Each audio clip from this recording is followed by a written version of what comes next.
नमस्कार, राजीव टाइम्स के खास सेगमेंट अपना मध्य प्रदेश में आप सभी का स्वागत है। मैं हूं अनिकेत दीक्षित। हिंदुस्तान के दिल की आवाज और वो सच जो कोई नहीं दिखाता। आज फिर एक नई कहानी, नया सवाल, नया खुलासा सिर्फ आपके लिए। तो चलिए शुरू करते हैं। भोपाल में हिट एंड रन का मामला सामने आया है। विटारा कार चालक ने इतनी तेज रफ्तार से गाड़ी दौड़ाई कि वह काबू से बाहर हो गई और उसके बाद एक कई लोग उसकी चपेट में आ गए। वाहनों को टक्कर मारी। टीटी नगर पुलिस जांच कर रही है। बता दें, यह मामला रंग महल चौराहे का है। हादसे में तकरीबन 6 से 7 लोगों को चोट आई है, जिन्हें तत्काल जेपी अस्पताल में इलाज के लिए भेजा गया है। प्रत्यक्षदर्शियों के अनुसार कार चालक ने तकरीबन 3 किलोमीटर तक तेज रफ्तार में वाहन दौड़ाते हुए रास्ते में आने वाले कई वाहनों और लोगों को टक्कर मारी। इस दौरान सड़क पर अफरा तफरी मच गई।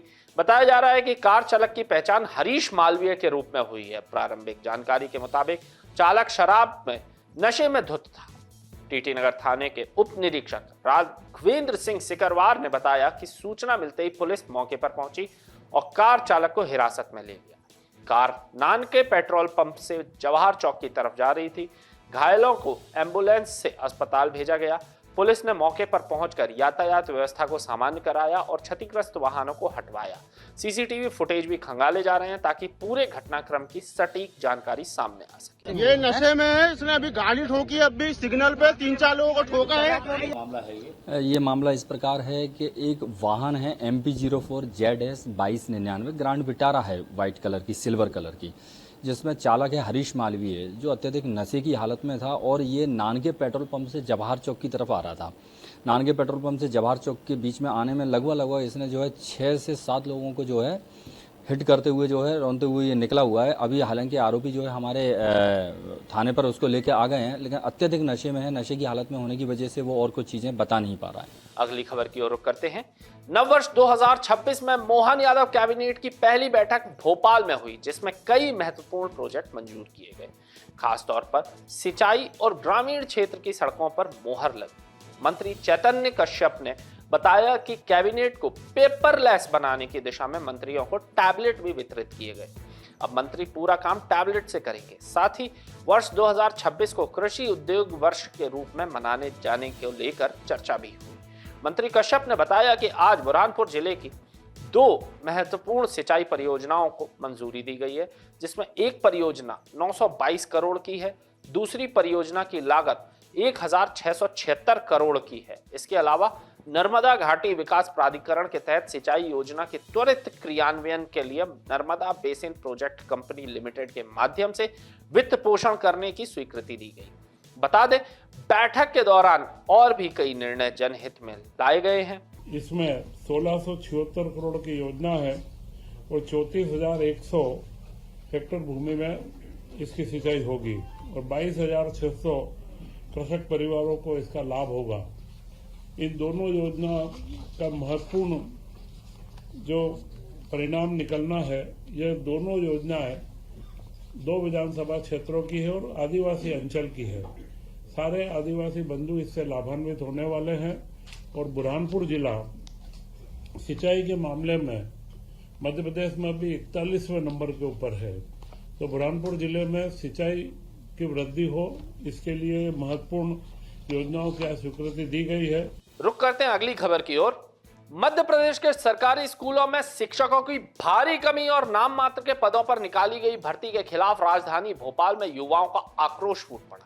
प्रदेश भर में जुटे करीब 2000 भावी शिक्षकों ने लोक शिक्षण संचालनालय DPI और जनजातीय कार्य विभाग का संयुक्त घेराव किया। अपनी मांगों की ओर सरकार का ध्यान खींचने के लिए प्रदर्शनकारियों ने अनोखा तरीका अपनाया। उन्होंने मौके पर ही हनुमान चालीसा का पाठ शुरू कर दिया। इस दौरान अभ्यर्थियों ने आरक्षण और वर्गों के साथ अन्याय का आरोप भी लगाया। स्थिति पर नजर रखने के लिए मौके पर भारी पुलिस बल तैनात रहा। अभ्यर्थियों ने 2 टूक शब्दों में सरकार को चेतावनी दी है, यदि उनकी मांगों पर जल्द सकारात्मक निर्णय नहीं लिया गया तो यह आंदोलन अनिश्चितकालीन धरने में और भूख हड़ताल में तब्दील हो जाएगा।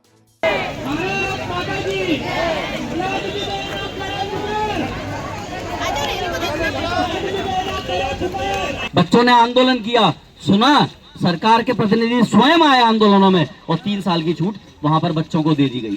मध्य प्रदेश शासन तो कभी जिंदगी में एक ट्वीट नहीं करता कि चलो भाई बच्चे इतने परेशान हैं, बच्चे सुन रहे हैं, कम से कम इनकी एक बार सुन लें।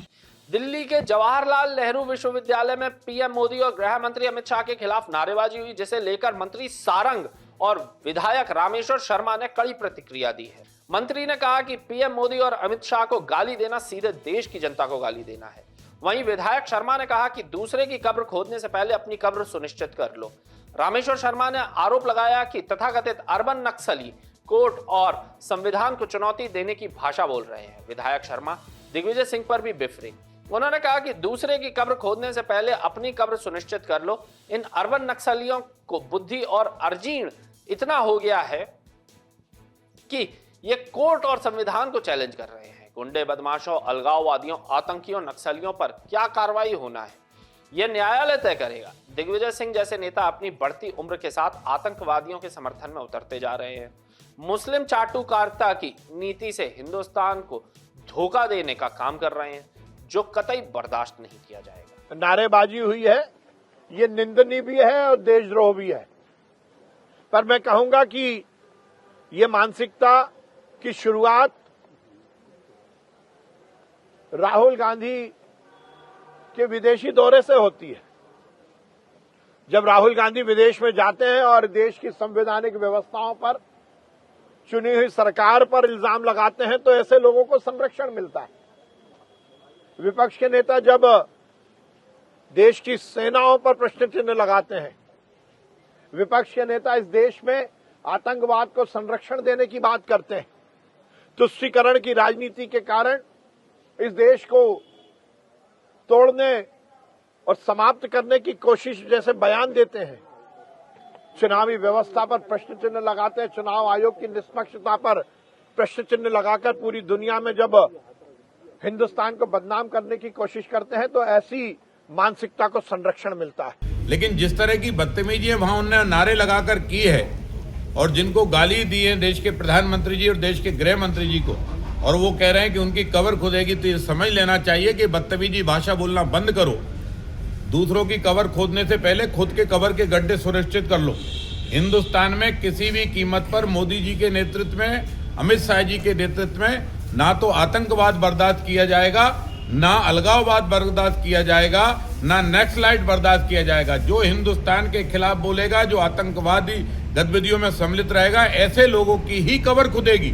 और इसलिए भारत को इस तरह की चैलेंज और चुनौती देनियां बंद करो। और तथाकथित जो नेता दिग्विजय सिंह हैं, उनको भी हम हाथ जोड़कर प्रार्थना कर देना चाहते हैं कि कम से कम बुढ़ापे में आपकी जैसे जैसे उम्र बढ़ रही है, वैसे वैसे आप आतंकवाद के समर्थन में कूदते जा रहे हो, वैसे वैसे आप पाकिस्तान के समर्थन में कूदते जा रहे हो, वैसे वैसे आप जो है नक्सलाइटियों के समर्थन में कूदते जा रहे हो।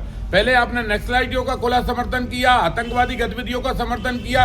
पहले भी 26/11 में आप आतंकवादी गतिविधियों का समर्थन कर चुके हो, आतंकवादियों को अनेक बार जी और सम्मान दे चुके हो। इसका मतलब कांग्रेस और दिग्विजय सिंह, इनकी चाटुकारिता की नीति, मुस्लिम तुष्टीकरण की नीति, ISI के एजेंट बनने की नीति, ये हिंदुस्तान को धोखा देने का काम कर रहे हैं। इसलिए हिंदुस्तानियों सतर्क और सावधान रहो। ये जो है पाकिस्तान के एजेंट के रूप में कई कांग्रेसी नेता, दिग्विजय सिंह जी, राहुल गांधी जी, इस तरह के लोग काम कर रहे हैं। इनसे भी सतर्क और सावधान। अगली खबर की ओर रुख करते हैं। इंदौर में दूषित जल मामला देश भर में चर्चा का विषय बना हुआ है। इसी बीच मध्य प्रदेश विधानसभा के नेता प्रतिपक्ष उमंग सिंघार ने इंदौर के मदीना नगर में दूषित पानी का औचक निरीक्षण किया। दूषित पानी के सैंपल लिए और खुद मौके पर जांच परीक्षण कर पाया कि इंदौर के कई इलाकों में आज भी दूषित पानी आ रहा है। नेता प्रतिपक्ष उमंग सिंघार ने कहा कि सरकार के निकम्मेपन के चलते मैंने इंदौर में खुद वाटर ऑडिट शुरू किया है, जिसमें दूषित पानी की शिकायतें सामने आ रही हैं। मतलब नो, धक्का तो मत दो, हमको निकल जान दो। तुम्हारा नो का मतलब ये है कि उल्टी होना, उल्टियाँ हो रही है, बच्चों को उल्टी जैसे होता है, बुखार आ रहा, उल्टियाँ हो रही हो, इससे किडनी की बीमारी होती है, किडनी खराब होती है। तो होती होगी, परेशानी। देखो, ये पानी आपका अधिकार है, आप मांग नहीं कर रही हो, अधिकार है आप लोगों को। सबसे बात करें 2 मिनट। अभी भी आते ही रहे, ऐसे बदबू आती पानी में। ये गंदा पानी आप देख रहे हो किस प्रकार से गंदा पानी है। इससे मैंने भी हाथ में लिया तो किस प्रकार से बांस आ रही है। तो आदमी नहाएगा कि क्या करेगा? देखो ना, पानी पीने की स्थिति नहीं है। ये इंदौर की जनता का देख रही है, पानी का अधिकार है इनका, उनको पानी नहीं मिल रहा। आज मैं ये खजराना क्षेत्र में आया हूँ, विधानसभा 5 के अंदर। भागीरथपुरा यहाँ से करीब 5-8 किलोमीटर दूर है। वहाँ दूषित पानी से कई लोग मर गए। ये भी पानी, वैसा ही पानी वहाँ यहाँ पे है। आप देख सकते हो किस प्रकार से बच्चे को बीमारी हो रही है। आइए मैं बहनों से बात करता हूँ। बहने बताओ, आप लोग परेशानी हो रही है गंदे पानी से?